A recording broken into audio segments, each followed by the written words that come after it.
Finally, my plea to Americans: you are in danger. Your democracy is in danger. Many of you know this already, but perhaps hearing it in a different accent will snap people back to reality, knowing that the rest of the world sees it too. President Donald Trump is the most dangerous person on the planet. He is the world's most successful con man. He conned his way into the presidency, the office of the leader of the free world.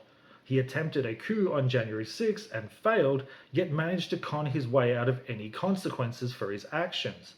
He faced so little in the way of repercussions that he was even able to run for office again, despite showing that he has no regard for electoral integrity and conned his way back into the presidency. He learned from the January 6th failure, and his administration is preparing for a potential civil war that they will start to seize control over the US democracy as a one party rule authoritarian state. You can see it for yourself. Trump is putting US soldiers on US streets to normalize the military occupation in the American people's psyche. It's like a vaccination for the real thing that's coming. He has no plans of leaving office. He destroyed the East Wing of the White House because he's building himself a palace. A gaudy, tacky as shit, gold plated palace. The fuse has been lit, the countdown has begun, and the odds of a second coup attempt increase the closer you get to the next presidential election. The event will happen. I can't say what it will be because there's multiple things it could be. Trump could declare an insurrection and suspend elections, or he could try to run for a third term. Whatever it is, MAGA will end your democracy and the world order will change. This affects everyone. What about the non-MAGA Republicans in government? Surely they won't go along with it. They will, because it's been their plan for decades. The man most responsible for enabling this coup is not Donald Trump, although he is leading it. Blame can be squarely placed on one man, Mitch McConnell. Remember the whole three branches of government thing? How the judiciary acts as the final check on the balance of power? Well, Mitch McConnell spent decades filling out the US judicial system with conservative Republican leaning judges. The intention was for a future Republican president that holds the executive and legislative branches to effectively rule like a king, as they would also control the courts that would indemnify them from any legal checks or accountability, to legitimize an illegitimate government. The Republican executive could rig the elections to win through gerrymandering or other methods. The Republican controlled legislature would then certify the illegitimate win, leaving the only other option for Democrats being the courts to challenge it. Remember Bush v. Gore? That wasn't even a Republican majority court. If the Supreme Court rules in the Republicans' favor, then you either have a one-party right-wing authoritarian country under a Republican king, or a second civil war. You cannot let it get to that. McConnell was probably expecting a future Republican president to be a Nixon or Reagan-like character. Instead, at the apex of this project, Trump came in, took over, and filled out the last judicial spots with loyalists to him, including 3 Supreme Court picks. Good news though, he is not invulnerable. You already know what can take him down. The Epstein files. Everyone knows he's all over them. MAGA is a cult of personality and will always find an excuse for why something is okay for him, but the majority of Americans will never accept a verified child-abusing pedophile as president. This is why the GOP is protecting him. This is their opportunity to fulfill their master plan. They may not be happy about protecting pedophiles, but they'll do it to seize power and rewrite history afterwards. They probably hope that the elderly Trump will die and a much cleaner Republican President JD will take over. But for now, they need the MAGA cultists, the ones who are willing to storm the Capitol, the loyal foot soldiers not bound by an oath of duty.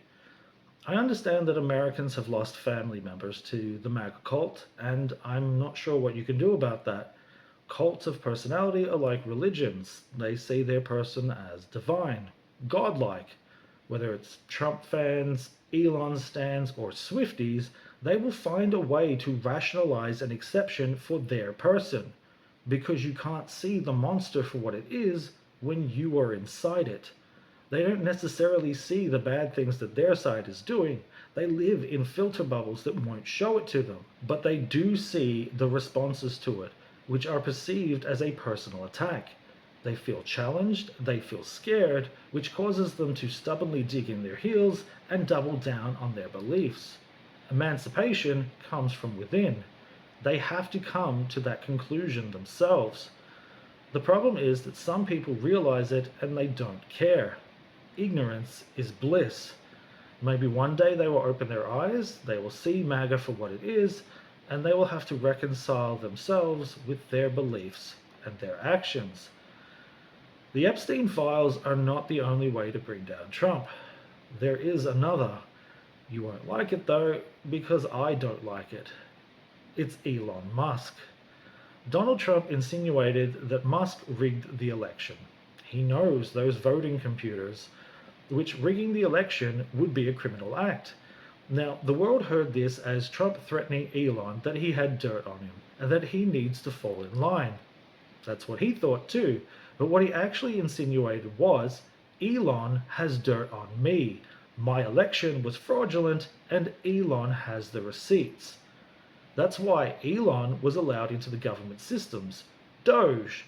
That's why Trump was hawking cars in front of the White House and everything's computer in Tesla.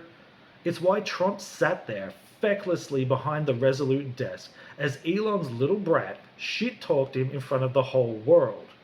He could do nothing. The problem here is that they can't turn on each other. Both sides have dirt that can take the other down. It's like mutually assured destruction, except they don't have nukes. They only have suicide bombs. You can only take out the other guy by taking out yourself. They can have their blow-ups, the girls can fight, but they cannot break up. Their survival depends on the other. Therein lies the opportunity.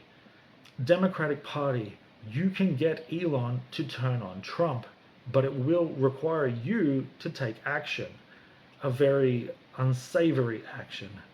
You don't have to welcome him back into the fold. Let him be a pariah, but you have to offer him immunity.